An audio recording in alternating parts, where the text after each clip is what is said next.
Hindi naabot ng pamahalaan ang target na paglago na ekonomiya ng bansa noong nakalipas na taon. Ayon sa Philippine Statistics Authority, naitala lamang sa 4.4% ang gross domestic product o kita ho sa mga produkto at serbisyo sa bansa noong 2025 na mas bababa po sa target na 5.5% hanggang 6.5%. Mas bababa rin sa pagtaya ng pamahalaan ang 3% na naitalang GDP noong huling yugto ng 2025. Ayon kay Secretary Arsenio Balisacan na Department of Economy, Planning and Development, kabilang po sa mga nakikitang dahilan ay epekto ho ng mga nagdaang kalamidad at yung issue po sa maanomalyang flood control projects.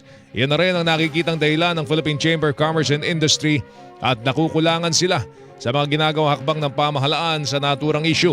Sinabi naman ni Presidential Communications Office Undersecretary Claire Castro na pinakikilos na ni Pangulong Bongbong Marcos ang kanyang economic team para palakasin at pasiglahin ang ekonomiya ng bansa.